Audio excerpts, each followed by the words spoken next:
Hello, everybody, and welcome to today's training industry webinar, Closing Sales Performance Gaps with Better Training, Coaching, and Process Alignment, sponsored by the Tyson Group. So I'm Liz Spate, the Events Marketing Specialist here at Training Industry, and I'm thrilled to have you with us here today. Before we get started, I would like to quickly go over a few housekeeping items to help you interact with our speakers and get the most out of today's program. So if you haven't done so already, let's open up those chat windows and let us know where you're joining us from today. Feel free to use this chat window to interact with our speakers with any comments as well as questions. And with that, as you're opening up in the chat, I'm broadcasting live from sunny Raleigh, North Carolina, and it's just a pleasure to have you with us here today. We will be addressing questions throughout, so please do not hesitate to plug those questions in that chat window. We would also love to hear about what you've learned from today's session on social media, so please follow Tyson Group and hashtag TI webinars as you share your favorite takeaways with your colleagues. And when this webinar ends, you should receive a short evaluation survey. We always welcome your feedback on things like the content, speakers, topics, or anything else you would like to share with us, so be sure to complete that survey after the event. And as always, today's webinar will be recorded and archived on traininginstitute.com, and you will receive a follow-up email from us that will include a link to the on-demand program for you to share with your team. Now, if this is your first program with us, thank you so much for joining us here today. Welcome. We offer dozens of webinars with subjects ranging from AI, analytics, onboarding, upskilling, and reskilling. We cover about every topic relevant to leaders of training organizations around the globe. And now to get started, it's my pleasure to introduce you to today's speakers. We have Lance Tyson, the president and CEO of Tyson Group, leads an award-winning sales training and consultant firm, and is a three-time Incorporation 5000 honoree, widely recognized for his expertise and data-driven sales performance.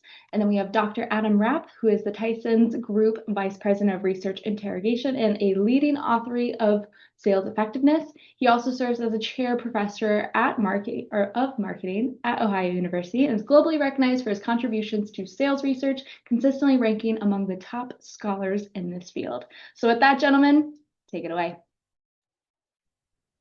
I appreciate that, Liz. Thank you so much. And Dr. Rapp, good to be on another one with you. So this is great. And um, today's topic's really interesting. As Dr. Rapp and I were discussing this with our team and training industry, we see sales as this really. Are you looking at sales from individual performance standpoint, or are you actually looking at it from a whole team perspective? And what today we're going to share some insights from some of the studies and research we do and execution. So we're pretty excited about today. So, Dr. Rapp, any opening comments from you? No, excited to be here. I'm actually in Ghent, Belgium today, finishing up some projects over here. So a few hours later, but I'm excited to talk about a little bit of sales, some data, some sales coaching, training. Looking forward to the session. Absolutely. So to start things off, what you're looking at is a lens that we look at sales from, and we believe sales is really a team sport at the end of the day. And in most of the organizations that are here, your salespeople work on a team, and or enablement's ingrained with them. They're getting coached by leaders. So as we look at sales, we look at it through a lens that says there's six things that really drive effectiveness. And their leadership management process, the methodology, looking at the talent and enablement, and all that drive that centerpiece of effectiveness. And what we do for an organization is we'll actually, as part of this, do a diagnostic and we benchmark that information. And then we also have a sales assessment. And then we help create like a roadmap to get better results and performance. And like I mentioned earlier today, we're going to really share some of those things. And the first trend we see, Dr. Rapp, is actually really interesting. There's this massive misalignment from sales methodology and sales process. So, if you will, sales process is kind of the roadmap, right, from start to finish. But then sales methodology is how you do it. Like if you're in a restaurant, you greet the customer, they come in, you seat them, blah blah blah. That's the process. But what kind of environment is the server going to have with them? How are we going to engage? What are some of your thoughts on this massive misalignment that we see? Yeah. So, a couple of things, Lance. I've been with Tyson Group nearly 2 years now, and the reason I joined simply was because of the model you showed on the previous slide, right? Because I'm a firm believer that sales effectiveness is a function of many different pieces. And as a researcher by trade, I'm always looking at the elements that sales managers and leaders and things we can do in training and tools we can put into place, the process we have that affects the overall performance of salespeople. And so when I saw Tyson Group moving to this model, I got excited because that's how I view it and that's what I believe in. And this is, this slide, what we're talking about here, process and methodology. This is for me, as you know, this is my sweet spot. This is something that, I'm incredibly passionate about because I've seen so many organizations struggle. I've seen so many organizations misalign, just like we see here. And it's something that I think can really move the needle for a lot of companies. And so, for those of you listening, if you're in the sales arena, I would ask you, do you know what your organization's methodology is? And do you know what your process is? And these are two different things. Now, many people say, I don't even know what either one of those means. I know that we go out and sell. Maybe I could map out the process. But to Lance's point, these are really different things. Your methodology is your strategy. I look at it as your go-to-market. How are we going to engage our customers? Are we looking at a value-based approach, a solution-based approach, whether it be challenger, whatever it might be, how are we engaging our customers? And then the process is the tactical steps, the actually what we do to engage them like on the streets and in the offices or whatever it might be. And a lot of things we see, Lance, is organizations they'll move to a methodology and they'll move to something like a challenge or whatever it might be, and they don't realize that that's not an actual process. That doesn't represent the tactical steps or things they need to do. And we see a lot of friction, we see a lot of problems, and we see a lot of frustrated salespeople and leaders and trainers as well, simply because they don't know how to move the ball forward. And so Agreed. for me, Agreed. I mean, this really hits a vein because I think we can help a lot of organizations, kind of aligning these two things. And what's interesting with the data that Sales Team Science is showing is we last year looked at about 1,000 salespeople, 300 leaders, and 30 cohorts or different businesses. And what this data is showing us is that only 50% of the time is there alignment on process. So that was staggering in and of itself. Yeah. And then when you look at the other one, you're almost more than in some cases, a little less than 75% of the time did they agree with methodology.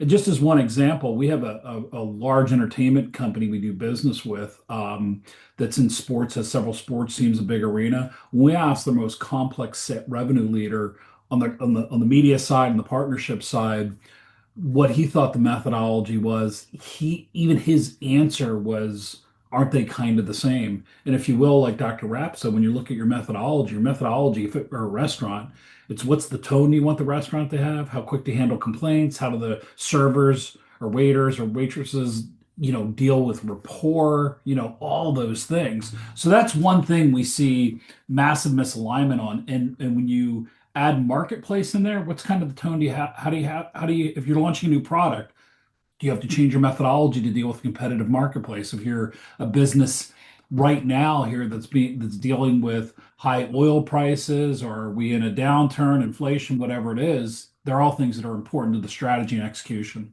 Liz, it looks like you have a question. Yeah, Peter had a great question about that side you were just on. What's the Mhm. best way to select the right process slash methodology for my organization? So I'm going to take a, I'm going to, we're going to talk about a case study later on, and I'm going to tease this out. Dr. Rapp is involved in two very massive projects, one with a private equity firm that owned a manufacturing company that needed double-digit growth, and one's a pharmaceutical. I would say at this point, you got to look at your team, you got to look at the marketplace, you're looking at where you're trying to be. And I think don't get sucked into a really hot sounding methodology, because remember, a lot of the methodologies that are out there come to fruition because people are good marketers, like a relationship methodology. Okay, what's so novel about that? What does that mean? Relationship sales. Of course, you should have relationships, or value-based selling, or solution selling.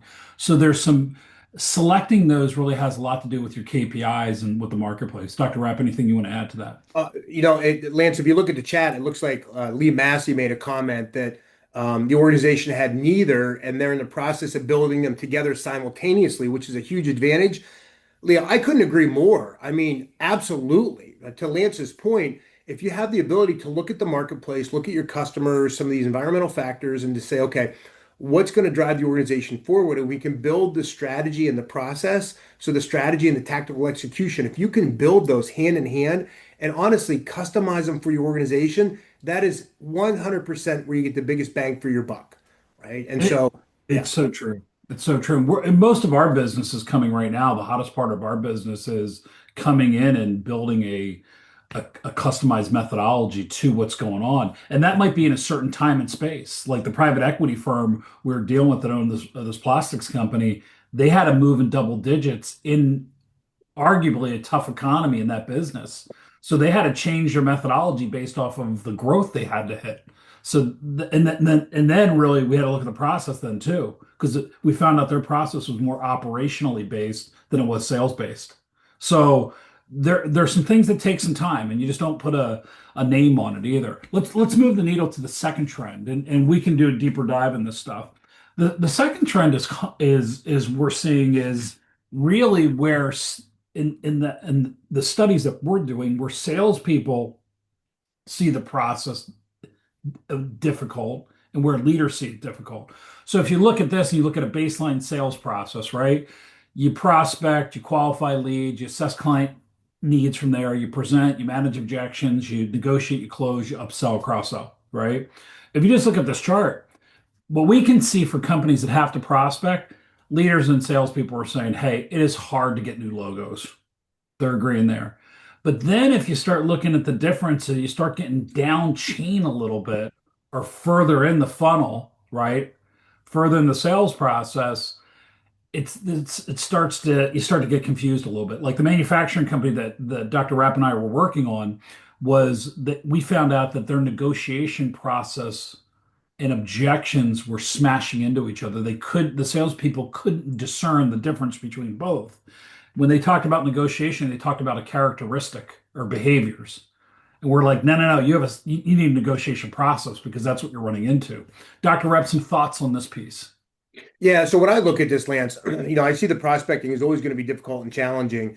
And then when I see the objections come up at such a huge number, for me, I look at it and I say, okay, help me understand what's happening earlier in the pipeline process.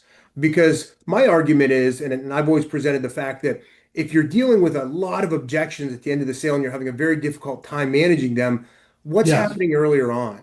Like, what aren't we uncovering through questioning? Or what aren't we delivering, when we're presenting our value and we're going through our presentation or demo or whatever it might be in your organization? What's not happening earlier on for so many of these objections to be appearing and having such a difficult time? Because ideally, we should hopefully be uncovering some of these concerns much earlier in that conversation.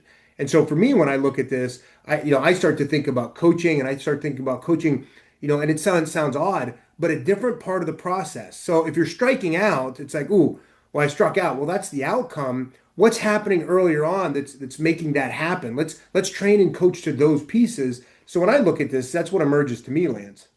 Yeah, and the other thing you're seeing too here, Dr. Rapp, is that the reps experience friction differently than the leaders see it.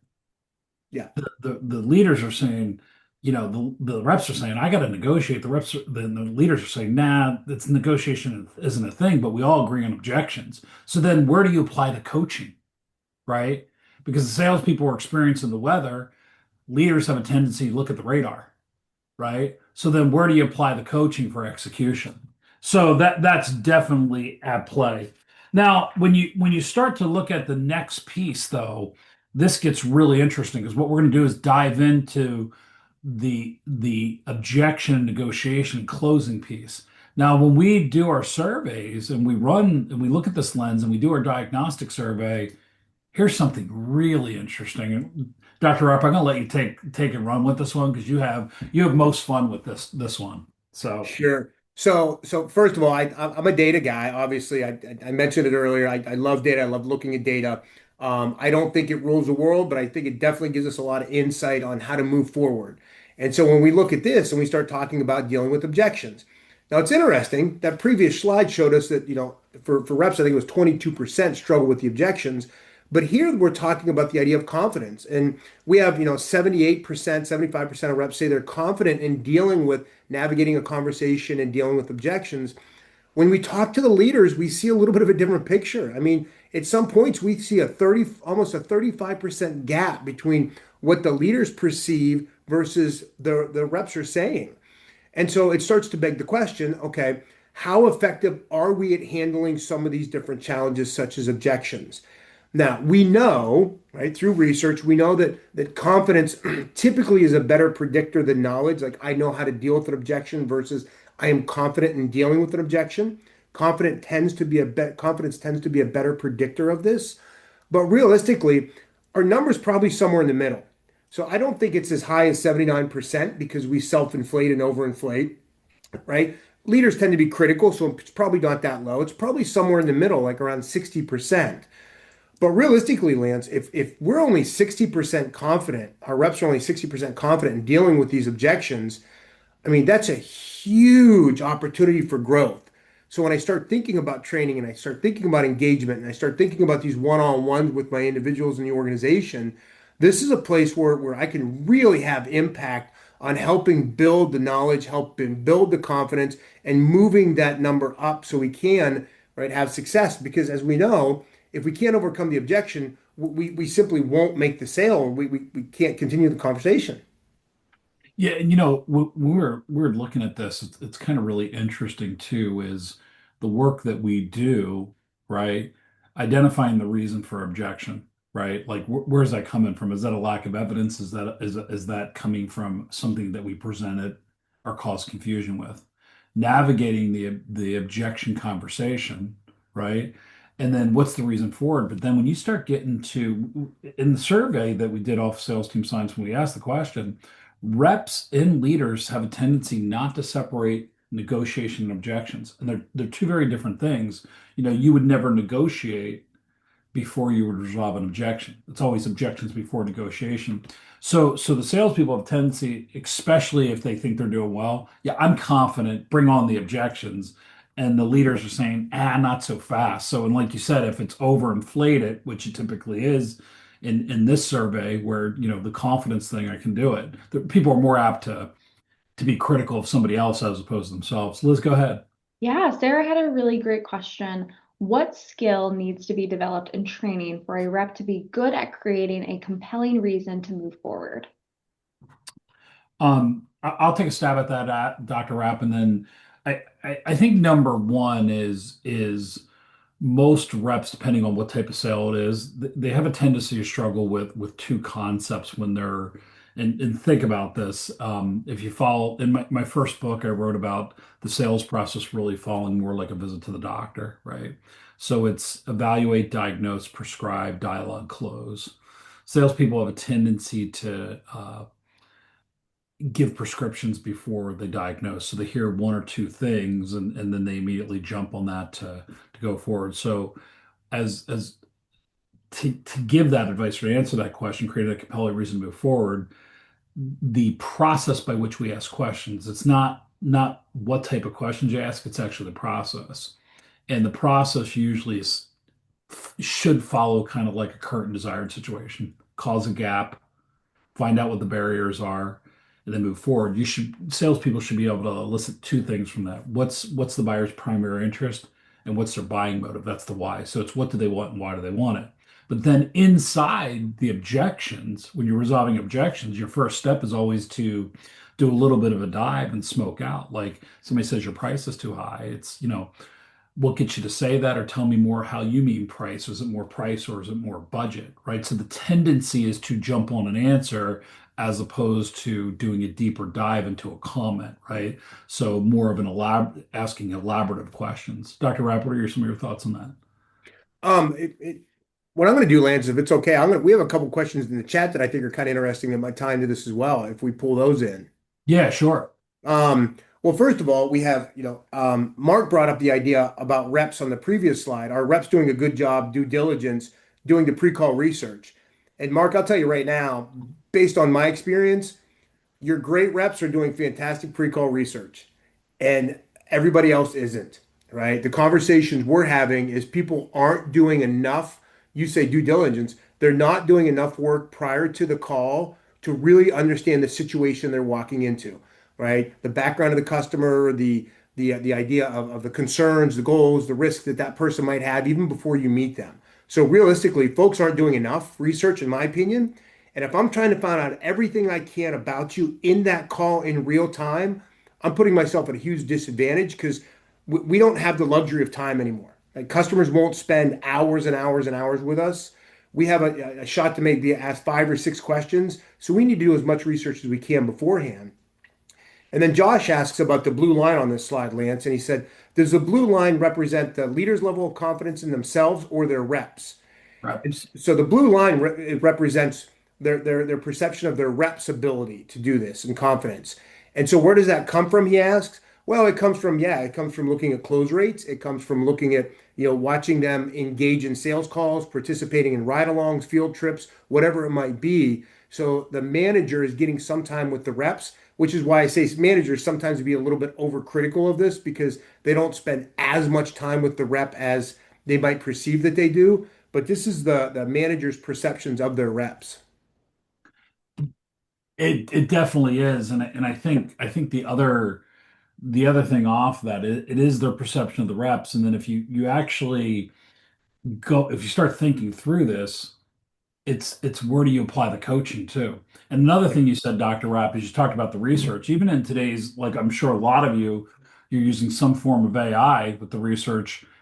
Just because AI gives you an answer, are you clarifying and confirming what you learned? They should be leading you. 100%. And that shouldn't even create the script for you. That can give you an award-winning script, but you got to give an award-winning performance too. So you got to actually integrate it in. So it's all the ability to do that research right now is available to us, but it still doesn't allow you to cheat the line, right? So that's that piece. Is there, I don't know if there's, I hopefully answered that. And Dr. Rep, did you have another question there also? No, no, that was everything. I gave you Perfect. the thumbs up because I couldn't agree more with the AI comment with somebody who spends time with a lot of younger reps and university students, right? The reliance on AI, I appreciate it as a tool, but the idea that it just everything is factual, it's like the be all end all is slightly terrifying. So Well, yeah, once again, I mean, there's always been information available. yeah, There's always been, I mean, for years there's information available. It's just at speed. But the other challenge now is that the buyer can check you just as quick. So your ability to facilitate a conversation really in behave in an impromptu and extemporaneous fashion are yeah. really key to most sales today. As we move through the fourth trend is in our when we run sales team signs for an organization come across, we then start looking for in the narrative some really open-ended questions. And our analyst Victor really kind of point these out. So when you look at sales coaching just off of the three trends before this, how do you coach? How do you hold people accountable? Is it process or methodology? We found that number one, coaching is just really inconsistent across managers. And Dr. Rapp's pointed out several times that it tends to be reactive and down chain, and we'll get more of that down process or down at the end of the process. Feedback is subjective. It's usually not tied to a survey, not tied. It's just what they observe. It's kind of like managed by walking around, like listening to what I've heard or something like that. And like I said earlier, it's more reactive, late stage, not proactive. Dr. Rapp, what are some of your comments on that? Well, first of all, Lance, feedback and coaching are different things, Two right? We different have to things. understand that. Correct. And the amount of times I hear, well, I'm going to go coach that guy or coach that gal, and they pass them in the hallway and they just tell them and direct them. That's not coaching, to be clear. I mean, that is feedback, and feedback is absolutely useful and helpful, but that's not coaching, right? Coaching needs to be a systematic process, and it is inconsistent, right? Most organizations don't have a good coaching framework. Most managers they want to coach, but they don't necessarily know how to. The organization that I'm working with right now, the pharma, we spent a lot of time talking, and they're like, "Oh yeah, I do a lot of coaching. We have our annual evaluation form," and I'm like, "That's not it, right?" And then the idea of being reactive. I talk about, people try to coach by the rearview mirror, and you don't drive a car that way, right? No. You look at behind you and see what happened, and then you look forward and say, "Okay, how do I move this ball forward?" And so it has to be about, future movement and developmental activity.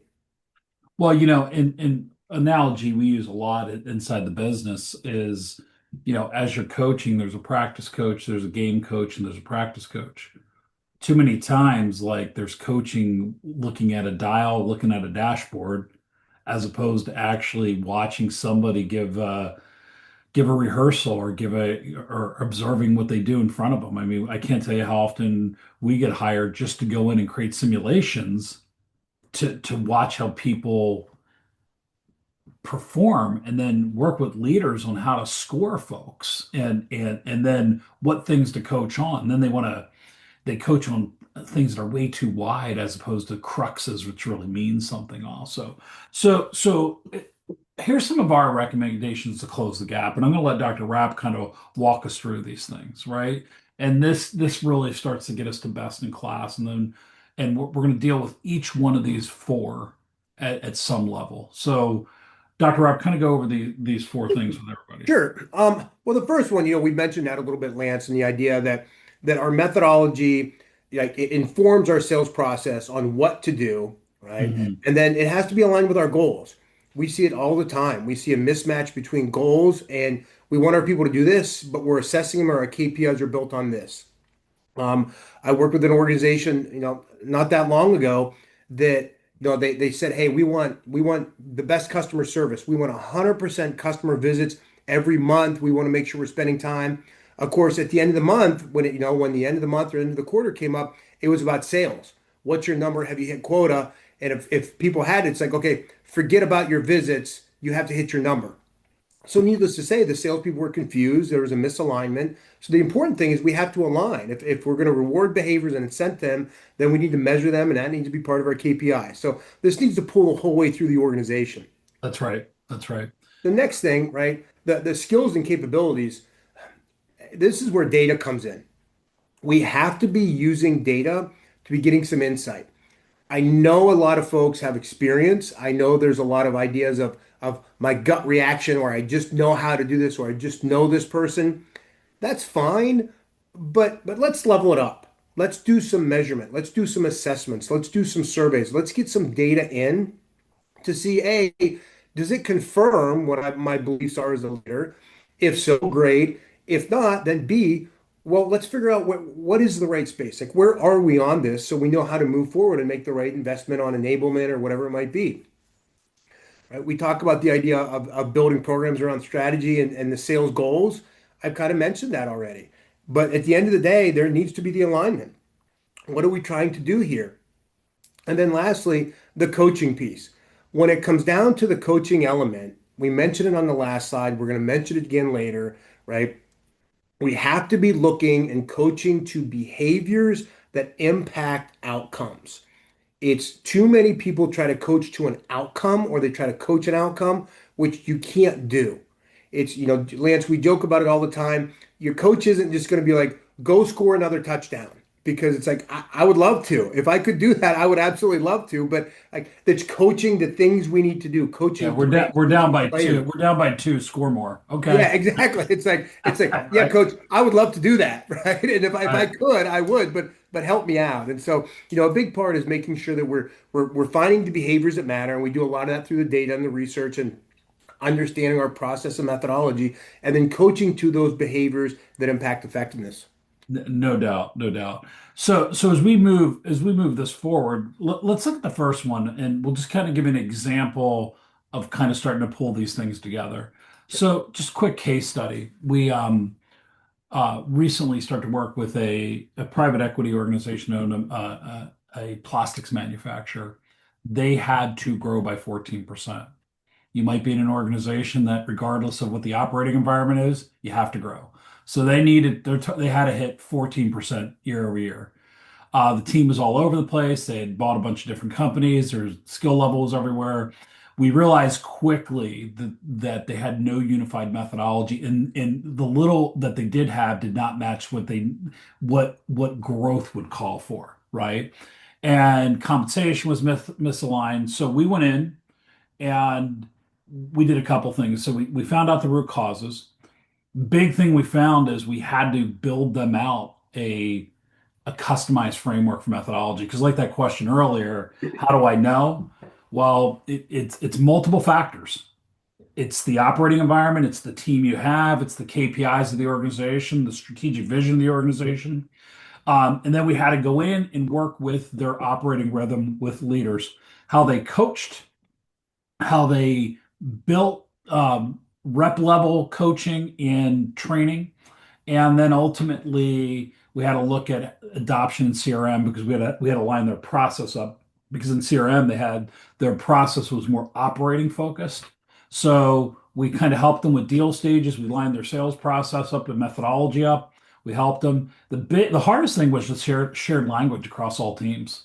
The nomenclature was off, right? I'm not saying this happens for every one of our clients, but they had to make adjustments, and they were succeeding. It wasn't that they weren't growing. And then we had to really work with frontline sales management and who was involved. And just because you're doing ride-alongs doesn't mean you're coaching, right? Typically, they had senior people doing ride-alongs and they were doing the selling. I said, well, we had to look at this. Are we observing the salespeople? And they had their numbers to share straight up. They're just growing, and most sales organizations, your numbers aren't going down, they're probably creeping up, and you're looking to reduce sales cycle time, increase speed or velocity in the pipeline, or just flat out grow the business. So Dr. Rapp, thoughts, because this you and I were knee deep in this project.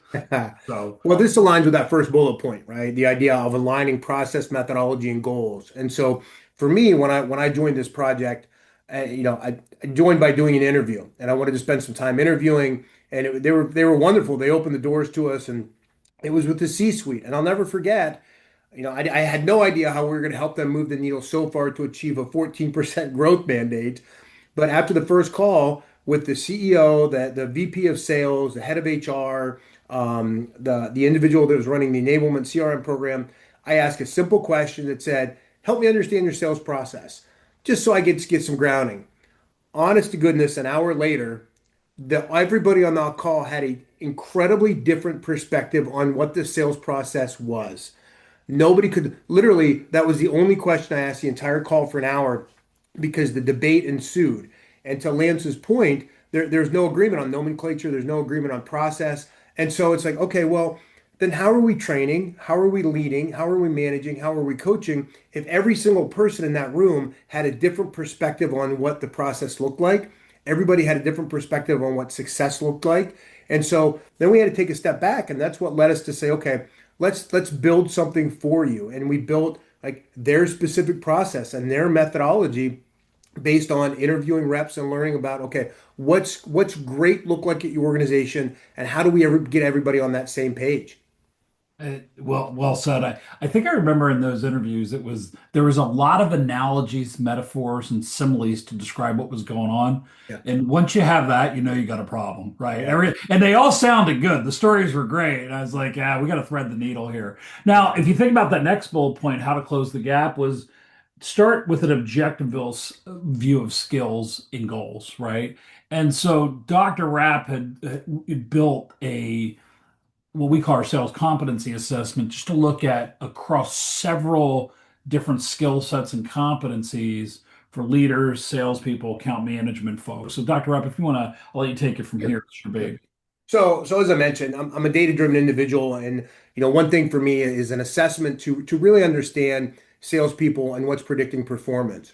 And so we developed this last year, and it's been used with a lot of different organizations. We've had a lot of positive feedback, and what it looks like is it looks across kind of three big verticals or buckets, if you will. So kind of personal traits and characteristics, some business acumen, and sales acumen. Because we know, and this comes from over 50 years of sales research, there's a lot of important factors that can predict sales besides just the sales process. And so we wanted to capture that and say, okay, we know at different organizations, some things may matter more or less than other things. Also in your role, whether you're an SDR or a BDR, if you're a key account manager, enterprise sales, there's going to be different things that matter. And so what we wanted to do is go out and start collecting this data and this information. So A, we could tell organizations on what's really predicting and driving their sales effectiveness. But then B, we could start making recommendations on training programs, on gaps or deficiencies in their organization. So if you want to click on it, Lance, and hopefully nobody, kind of gets sticker shock on this looking at it. But what we're looking at here is it's essentially a heat map. So if we just look at it this way, now there's only 10 people on this slide. The organization had a lot more, but we can look at a snapshot of the organization. Okay. And I can start looking for my dark greens and lighter greens. Those are areas of strength. And you can start to identify some different pockets. Also, if I start looking at my reds and my dark oranges, those are areas of deficiency or potential gaps. So right now, all I'm going to do is I'm going to start to do a glance so I can get a feeling for my organization. Now, here's the thing. The person that says, oh, I know my organization, I have gut, I have instinct, I know this. This was a 50-person organization. Could you do that and map 50 people across 16 competencies? Absolutely not, right? So this starts to give us some perspective. Now, if you notice, respondent number 5, that's Frank Sinatra. So he was kind enough to take this assessment for us. Now we start looking across there and we see where Frank has some strengths and has some deficiencies. Overall, if we look at the columns, we see some different competencies. So, if, for example, speaking skills. On this group of 10 individuals, speaking skills is the lowest. There's no greens at all. So it starts to give us some idea. But now if we move this forward, Lance, what I think this slide, and this all comes from the data, this is where we really start to gain some insight. The previous slide sets us up with some perspective.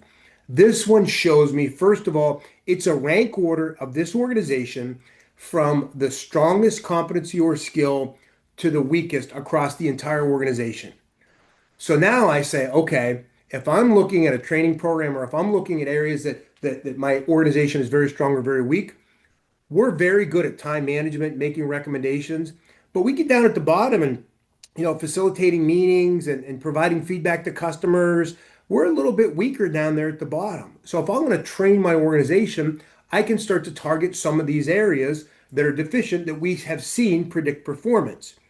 Now, Lance, if you give me one more click, what we're going to see is we also see a ranking of Frank Sinatra versus the organization.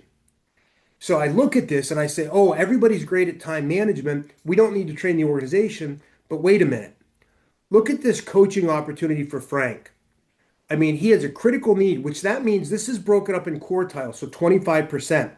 So strength is top 25%, emerging strength is next 25%. What we did at the bottom is when I built this, critical need is the bottom 5%. So we split the last two, the bottom 20% and then the bottom 5%. Frank is in the bottom 5% of our benchmark data, which means he has a huge deficiency here. So from a training standpoint and a coaching standpoint, I say, okay, I can learn where I should, invest some resources in training my organization as a whole. But now I see individual areas where I can start to coach people. So I look at this, and my first thing is when I engage with Frank, we're going to have a conversation about this. I'm going to talk to him, and I'm going to talk to him about time management because we know in sales, if we're not managing our time, how the heck can we be an effective seller? Right. And if somebody says, well, Frank is still doing okay, he's hitting his numbers, imagine if we could help him with his time management, right? And avoid burnout and avoid some of the stress, like better quality of life, better performance. There's a lot of ways that we could impact this individual through one-on-one coaching that matters to him, not what I think is important, but rather what is important to him and he needs. Well, really well said. And as it relates to this, we get asked a lot of times, especially on webinars like this, okay, what does it take to build this, right? So if you had to build programs and the strategy to hit sales goals, we're looking at six factors then, right? And that was the third thing. And to build some kind of customized training or coaching plan, whether you use a partner like us or you're doing it internally, one is are you assessing the sales team? There's all kinds of ways to assess, right? And we just believe that the do you have enough benchmark data? And it's why we ended up in the last 36 months really getting into looking at the lens of sales team science and our sales competency assessment. So we can take that benchmark data and say, okay, what are the skill gaps? What are the performance barriers? Process methodology management, right? Then if you come across to the right there, you start looking and say, okay, what's the process and methodology we have to follow?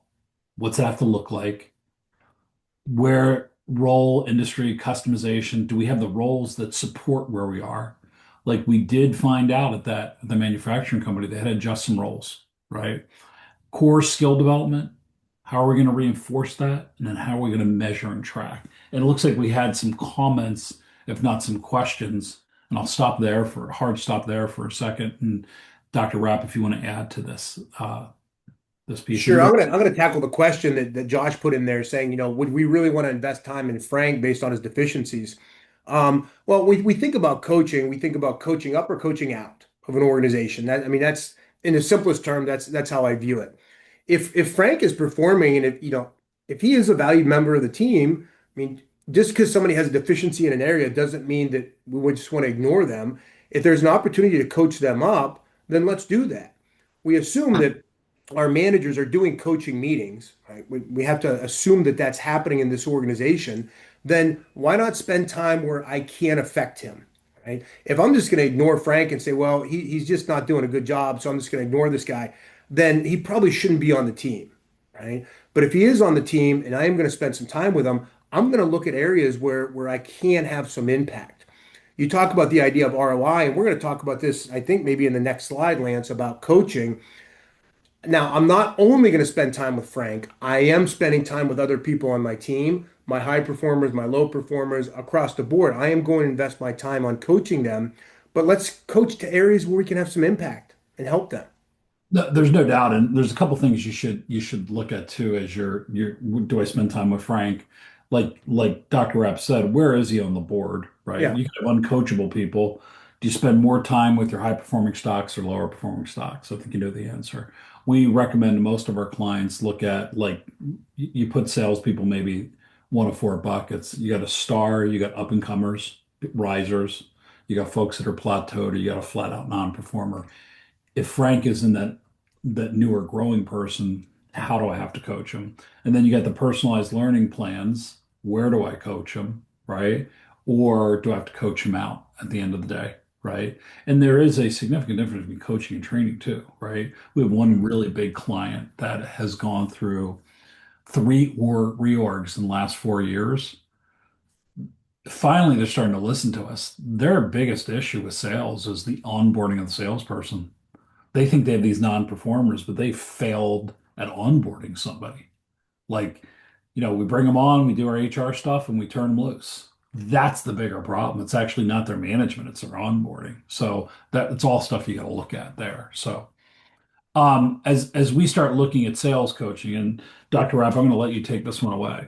sure. Yeah, when we look at it, right, and we mentioned a few of these things already, but we need to coach the behaviors, not just the results. The outcomes are indicators, and these KPIs are important. Key performance indicators are important. They do matter. They help us assess where an individual is, but we need to coach the behaviors that predict that.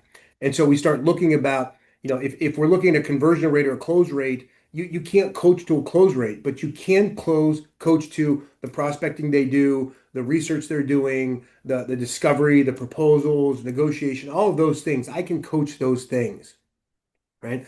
I also want to, like when I think about coaching, excuse me, I think about the process, that we work with, the idea of, ask, listen, coach, praise, challenge, which is something that for me, I've always reviewed, especially working with younger people and younger reps quite often. The idea of coaching to the things that, they're doing poorly and need help, but also giving them some praise and picking people up and giving them some positive feedback, right?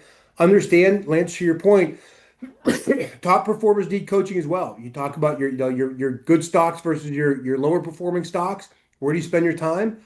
Absolutely. I'm going to spend some time, probably a heck of a lot of time with some of my top performers. If we got somebody who's, you know, hitting quota at 300% and I can move the needle 10% versus That's somebody right. who's at That's right. 80% and I can move the needle 10%, which one has a bigger impact? Okay. What We we we don't want we to find do, top performers have a tendency to have way more cognitive dissonance than anybody else. They know what they're, it's not an ego thing. They have a tendency to actually want the coaching. It's like you said, when's the last time you told a top performer they're doing well and what are some things they need to keep performing at that level?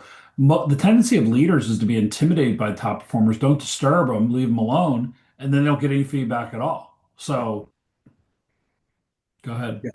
No, I agree with that, right? And so we need to make sure we've worked with organizations where people and I open-ended responses and interviews, people say, well, I tend to coach my low performers because they need it most. And I'm like, oh, what are you doing with your top performers? Like, well, I tend to ignore them Right. because they're fine. I'm like, oh, that is not a good strategy. Right? No, it's not. It's not. It's scary.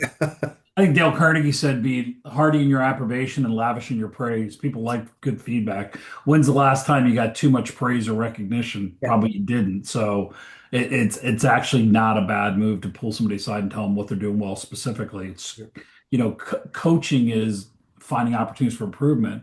Commenting is giving strength center comments, Yeah. feedback. So, and And it's yeah. yeah, last one. Go And the ahead. last part is the idea of having some type of cadence, right? We talk about cadence, we talk about rhythm, right? It's about being consistent in your coaching. It's not just reactive. We have already talked about that to an event or something bad that might happen. It's putting a cadence and a rhythm in place so we can be consistent. Because the thing is, if you understand and you know, and to your point, high performers, if they know we're going to have a call and there's going to be some coaching, like people will start to look for it. They get hungry for it. They'll start to give questions and they'll start to give information like, hey, I would love to be coached on this. I would love some feedback on this. I would love to learn more about this. They'll start to look for it if they know that it's coming. When people don't know and all of a sudden it's out of the blue, people tend to get a little defensive. They tend to lean back No because doubt. this is new. And then it goes away for 6 months and doesn't show up again. It's just not as effective.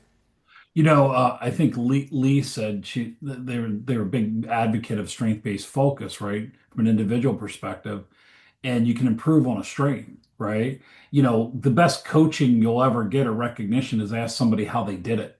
They got a big deal done. How'd you do that? And they explain it, and then it's easy to find the gap of, hey, where do you need some help?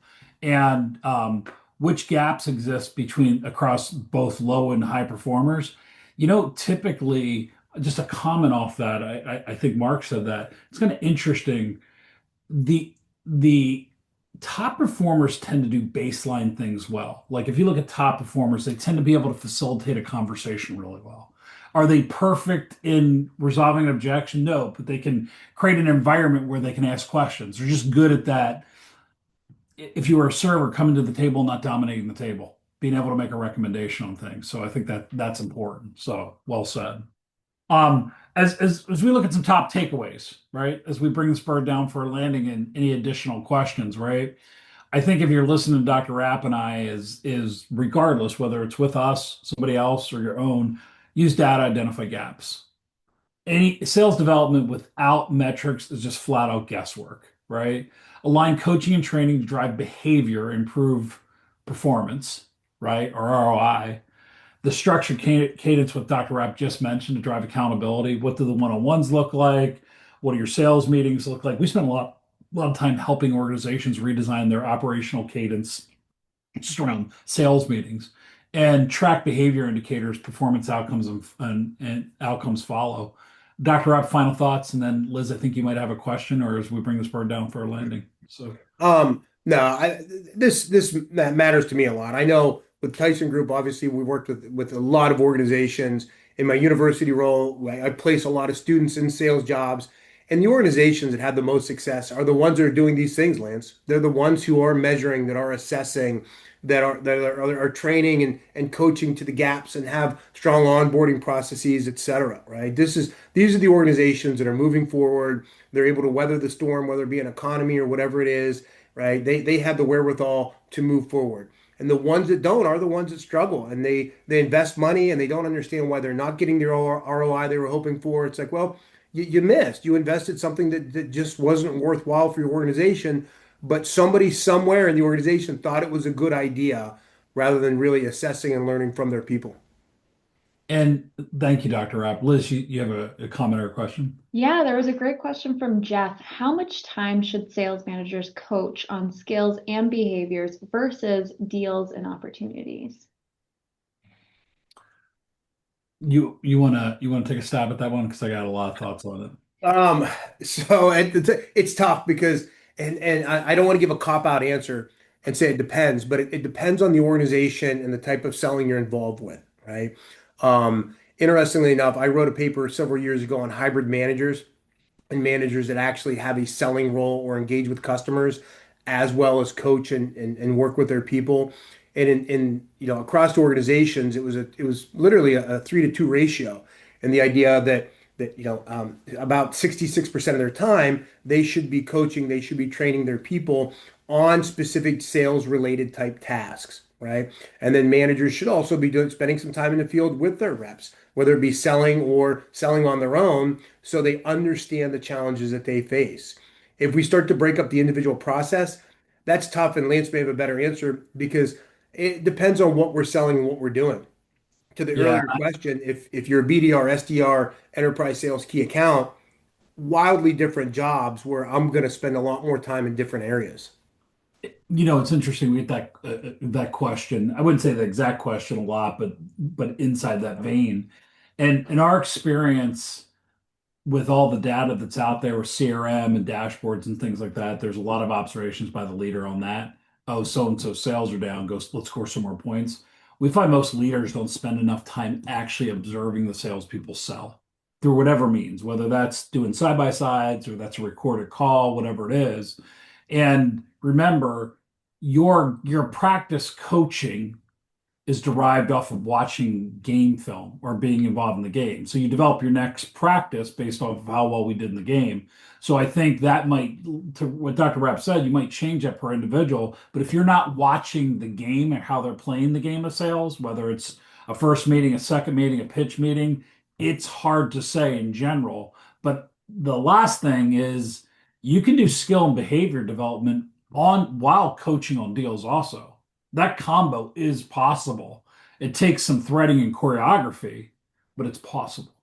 So, with that said, I appreciate everybody's time today. We have some resources that QR code, case study, go deeper in the case study that we brought up in this. We have a sales coaching program, high performance sales coaching, and then any kind of customized sales training that we do if there would be an interest in, get in touch with us. So we appreciate it. We thanks Training Industry being a great partner. And Liz, I'll hand it back to you. Thanks, Dr. Rapp.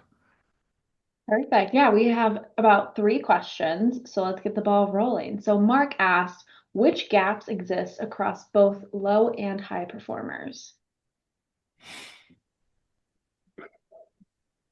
Well, from a deficiency standpoint, I haven't seen standard ones that exist across both, right? I would say your lower performers obviously have more gaps in more fundamental areas. To Lance's point, your top performers tend to do the fundamentals very well, the basics, right? Some of the higher order stuff, I mean, if we get into technology, there tends to be a technology gap across both low and high performers. The idea of using technology skills, bringing into place and doing that. But realistically, your top performers just do the fundamentals, the blocking and tackling very well, whereas your lower performers don't. And we get into some of the higher order stuff, but realistically, some of the higher order stuff isn't the most impactful on sales performance. So I say, okay, if we have all the basics and fundamentals down, now we can look at some of these higher things. But realistically, I don't think there's a standard set of items that exist across both high and low where there's deficiencies. So, and if you look at that, if you want it to be really specific, like a high performer has a tendency to be able to take control of a meeting and then creating an environment to ask questions or present or whatever it is. A high performer has a tendency to have a go-to close, right? That's kind of, but when you look at what's the same across each, right? It's like one of the things we found recently with the sales competency assessment is both groups struggle with extemporaneous impromptu speaking. It seems to be the hottest thing right now of being on your toes that way. So there's some things that come across the board that are the same, but it's all everybody needs a refinement in all the baseline things. Facilitation, questioning, presenting, objections, close. So good, Liz. Perfect. Elizabeth had asked, what are ways to improve alignment between sales leadership and enablement slash L&D teams? That's a great question. Oh, That's but as my friend Liz says, that's a loaded question. So yeah, and when we figured that one out, boy, I tell you, that's the goose that laid the golden egg. again, That, I have some thoughts on some yeah, use. that's tough. I think one of the most important thing is trying to get people in the room having the conversation together because so much of this, there's so much friction and there's so much conflict, right? Because the sales folks are out there, they have a number to hit. and they're working towards that number, and then they need to come in for the training or they need to come in for some type of event, and they don't see the value in it. They don't understand why we're doing it. The L&D people are trying to do something to help support the sales organization so they can hit those quota and those goals. And then they don't understand why the salespeople are mad about coming in. I think a big part of it is getting the L&D team with the leaders, right? The sales leaders, so we can start to talk about some of this, talk about where we can have impact, explaining why we're doing some things. It gives L&D a chance to explain. It gives, sales a chance to ask questions to better understand with the hopes then that we can meet in a good place in the middle, and then the sales organization can communicate that down to the reps, the sales leaders to the reps or whoever it might be, to make sure that we're on the same page to take advantage of the investment and resources we're making. I'll answer it a little bit differently. I think when we're dealing with an L&D team and they bring us in as opposed to when a sales leader does, I think it's the how it's going to be customized situationally. That's where the alignment misses. Sometimes things come off general, and I would say this to all of you: most of our customers suffer from the disease of uniqueness. So they're like, I got a special problem. And I think most sales leaders would say that. And applying a solution that feels customized, whether it's how it's built or how it's interviewed, and the diagnostics go wrong with that. And as it relates to enablement in sales leaders, I think not all metrics matter the same. More is not better. So I think a lot of times dialing into what things that leader needs, or the leader understanding from an enablement standpoint what things are going to make it faster, better, or really attack a problem. Like, is this enablement platform going to really reduce the speed of, or increase the speed of a sale, or is this just one more thing for my salesperson to do? And salespeople have a tendency to be very bad at the little tiny things. They're not great at that. So that's usually where we see some mismatches in general. I mean, we could probably do a whole webinar on that. Liz, I think you had another question too, so I hope we kind of addressed it at some level. Yeah. Josh had asked, what would be your best tip on bringing enablement for the first time to a team of AEs who are all 60 plus and have been doing things the same for the same company for about 30 plus years? Man, Josh is coming out swinging with some of these questions. So you've got a couple components here, Josh. Number one, you've got a sales transformation, and so you're really looking at some type of organizational change issue, which we know, or any type of org change is difficult to manage, but there's a way to do it. And now you're bringing in the generational component as well. And I do a lot of research in Gen Z, millennials, Xers, up to boomers, and you're talking about a very different generation that isn't real fond of some of the enablement tools, depending on what you're talking about. They're not terribly fond of it. So, but in this situation, I think the thing is, you know, understand that the sales force is going to be standoffish, right? Anytime they have to change, especially if they've been rooted in their position and what they've done for 30 plus years, they're going to be wildly resistant to the change. Unless, and this is the good thing about salespeople, is most salespeople tend to be opportunistic. And if there's a way that you can help them, and if there's a way this enablement will truly help them, like meaningfully help them be more successful, make their job easier, whatever it might be. If it's just entering data into a spreadsheet, it's going to be tough to get their buy-in. But if it can, communicate it and demonstrate it and fully explain how this can support them. And if it can, and they see that, then they're going to be much quicker, and not super fast, but they'll be much quicker to embrace that if it's a way that it can help and support them. But the big thing is, look at it from a change management perspective, and the communication piece, getting champions, getting early buy-in, having them help communicate that for, peers communicating to peers will be much more effective. Those are just some of the quick ways to do some of that. Well said. Usually the older generation of salespeople, when we run into parts of organizations that are maybe sales teams who deal with 15, 20% or a little older, they feel like a lot of the technology is being forced on them as opposed Yeah. to saying, hey, what do you need help with here? A lot of them too are just, I find, especially the 50 plus, are just like, shy to raise their hand and say, I don't understand how this works. I don't see the value in it. People support a process they feel helps them succeed. People support a world they help create, right? So I think with those two things, if I'm on an enablement team, I'm kind of going in and assessing it a little bit and getting their feedback and then applying from there as opposed to the other way around. I'm not saying you're not doing that, Josh, but thank you. Liz, hand it back to you. Yeah, I think that's all we have time left. So, gentlemen, is there anything else you would like to leave with the audience today before we wrap it up and say our goodbyes? I appreciate everybody's commitment of time today. I know it's precious. Yep. Really enjoyed it. Thank you, everybody. Great questions. Always, please feel free to reach out if there's any way we can ever support you. Ooh, you say that and the inbox will flood. And with all Let's bring it the on. It's summertime for me, so I'm ready. There you go. yes, and with all the amazing tats, great session. Thank you all. This was excellent. So thank you, gentlemen. This was a pleasure to wrap up the week. So I appreciate you both. Um, Thank you. Great time.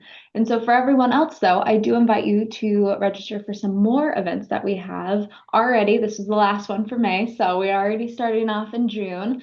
So you can register for these programs and watch past webinars now. So if you enjoyed today and you want to relive it, you can watch this one again. And all of our webinars are pre-qualified for a credit hour by HRCI, SHRM, ISPI, and CPTM. So if you need the HRCI SHRM codes, send an email to me and I will send those to you. If you are a part of the CPTM, amazing. So you can just put this in your tracker and that is how you'll get credits there. And if you have any questions, please do not hesitate to reach out to the team. And if you're like, what is CPTM? Great question. It is a certified professional and training management program that assists you in developing core competencies that will empower you to manage the future training needs of your organization. So you can find more at trainingindustry.com/training. And then I would love to meet you all here in Raleigh, North Carolina. It is coming up real quick next month for TICE. It's where learning leaders like you guys forge new professional connections, learn from each other, and address your most pressing learning challenges. So again, it's right around the corner, but if you want to have a nice fun vacay and learn some good stuff, please check it out. Lastly, that evaluation survey should have popped open in another tab in your browser, and we would appreciate hearing your feedback from today's session. Again, a big shout out to our amazing speakers, Lance and Dr. Adam Yap, and our sponsors, Tyson Group. But lastly, thank you all for your time and attention today. I hope you have a wonderful day, a wonderful week, and I will see you all very soon. Bye, everybody.